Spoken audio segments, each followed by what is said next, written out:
I used to exercise intensely in the morning, and then I would go to my corporate gig and I would sit down for 8, 9, 10 hours per day, and I would wonder why I wasn't seeing that much metabolic improvement.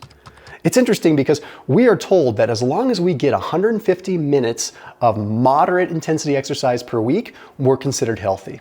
Alternatively, you can do 75 minutes of vigorous activity per week and be considered healthy. Well, what if research is starting to illuminate that being sedentary literally erases the benefits of your hard work and exercise?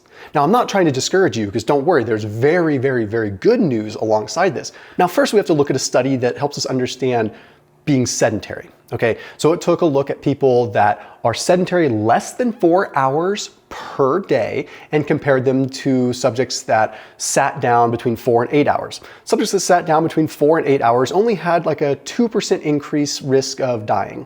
Subjects that were sedentary between 8 and 11 hours per day had a 15% increased risk of all-cause mortality, and subjects that sat down longer than 11 hours per day, well, they had a 45% increase in all-cause mortality. So we know sitting down more is not good, but what if you're exercising and then sitting down? What if you are meeting your 150 minutes of physical activity per week? Now, here's what's interesting though. 75% of the United States does not even meet that 150 minutes to begin with. So we need to unpack this quite a bit. So this is where an interesting study that was published in the journal Lancet comes out. Okay, this was a meta-analysis looking at 13 studies with over 1 million people. Okay, very big study. And if you look at the figure that's on the screen, it illustrates it. So basically they divided people into 4 groups, and they used what are called metabolic equivalent hours. This is a fancy way of saying like the most active quartile and the least active quartile. Okay, then within those fourths, they divided them into groups that were sitting down the most. Okay, so if the image is still on the screen, you can kind of see what I'm talking about here. So you can see in the quartile that are very, very, very active, if they are sitting down for 8+ hours per day, they still have a 5% increased risk of dying.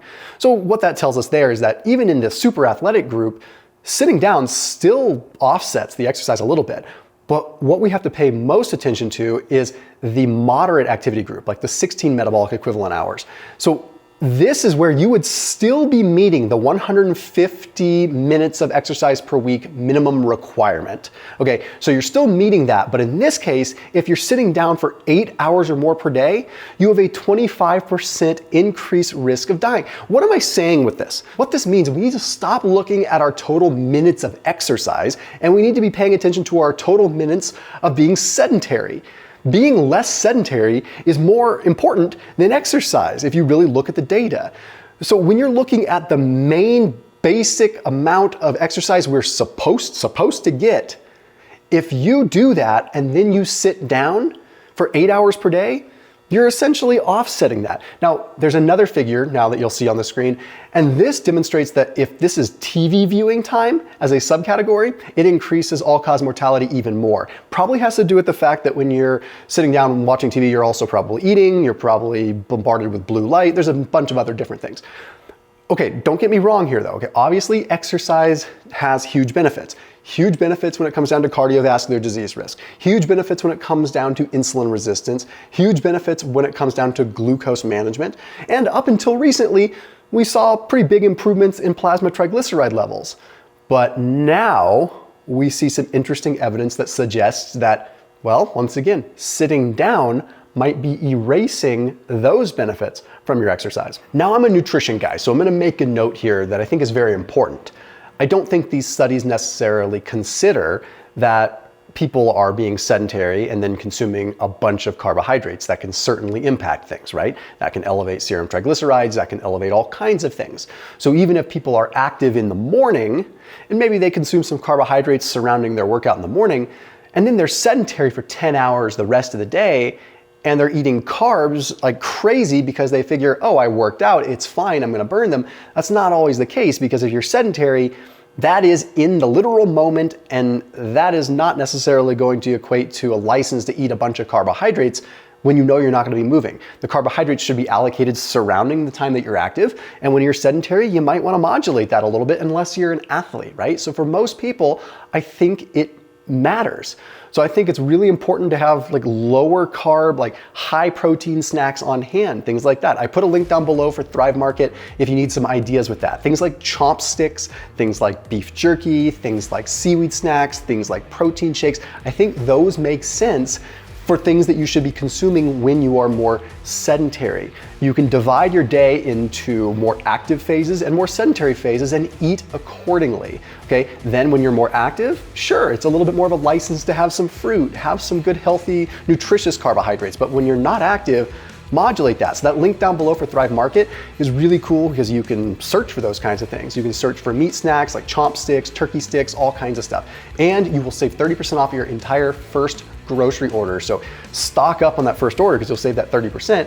Plus you get a free $50 gift when you use that special link down below, because that is an exclusive link for people watching this video because they are a sponsor on this channel, and a huge thank you to them. So it gets delivered to your doorstep. Just definitely check them out again. And if you don't want to, no big deal, but I just think it's valid and it makes sense considering the subject matter. That link is down below. Okay, so being resistant to exercise. Here we have a study that was published in the Journal of Applied Physiology. This is fascinating because this might erase some of what we learned 50 years ago. So what they did is they took subjects and they instructed them to sit down 13 hours per day for 4 days out of a week, okay? And on those 4 days, they were only allowed to walk 4,000 steps, okay?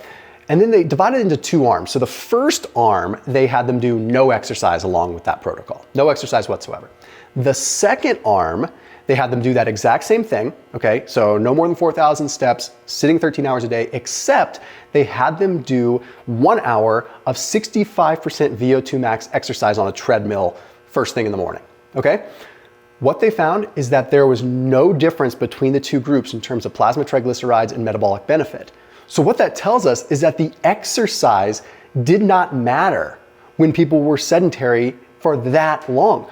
That scares the heck out of me because yes, I want you to exercise. I want you to be jacked. I want you to be tan. I want you to be doing all these things, but it doesn't really matter if you're sedentary all the time. It's better for you to just be moving throughout the day than it is to like bust your butt doing a bunch of exercise, torturing yourself, and then sitting down for 13 hours. But people poked holes in this study, okay? They said things like, well, if they're sedentary, it means that they're probably just eating more than they're burning because they're sedentary. So it's really a calorie thing. And that's a viable like consideration and a hole to poke. So there was another study. This one was published in the American Journal of Physiology. Very, very similar design, except in this case, they controlled calories. One arm ended up having calories matched for their activity. So they were at baseline calories. And another group ended up having a surplus while they were sedentary.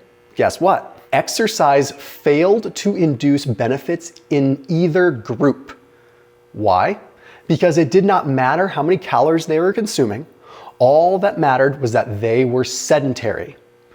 And I know this is scary because it really just kind of takes the wind out of your sail thinking all this exercise I'm doing is for nothing. No, exercise does things. It makes you look good, it builds muscle, which is a glucose sink, it's important. But moving around throughout the day is even more important. Now, what is happening mechanistically that we need to understand here? Well, it comes down to triglycerides being mobilized, okay? So when you exercise, you mobilize fats, okay? But you need these triglycerides to ultimately get taken up by the muscle. And these triglycerides, when they get taken up by the muscle, they require an enzyme called lipoprotein lipase. So if you were to work out and then you were to be active the rest of the day, that would stimulate lipoprotein lipase to break down triglycerides into a usable free fatty acid form, okay? Now, that means that you're gonna burn those free fatty acids. So not only do you lose weight, but you also get the metabolic benefit of lowering your plasma triglycerides. Well, here's what's wild. There was a study published in FASEB journal that demonstrated that if you are inactive, your levels of lipoprotein lipase can fall 90+%. So what does that mean? That means if you exercise and you mobilize a bunch of triglycerides and do a bunch of good work, and then you sit on your bum all day, guess what happens? Well, you don't have as much of the enzyme breaking down those fats that you've mobilized. So they just go right back in. They just go right back into circulation. They don't get broken down and taken up by the muscle. And that could be a large contributing factor to why we do not see triglycerides coming down as much in the serum in people that exercise and then sit down all day. So what's the good news? What's the silver lining? Well, a lot of different bodies of research have kind of come together and ultimately find the common denominator to be about 8,500 steps per day being the magic number. Now, that's not in one sitting, that's throughout the course of the day, right? The good news with this is really good news, is that you don't need to have this torturous, like 1 hour training session in the morning. You can do your resistance training in 15, 20 minutes, do something, just get muscle load, and then walk around throughout the rest of the day. Get up, have a stand-up desk, try to watch your clocks, watch your iWatches, watch those things and get 8,500 steps throughout the course of the day, with the resistance training just being a small amount in the morning, and you are literally going to be better off than people that are sweating their off on an elliptical for an hour and a half and then sitting down all day. Trust me, the data is here, and 1 million people in a meta-analysis does not lie. I'll see you tomorrow.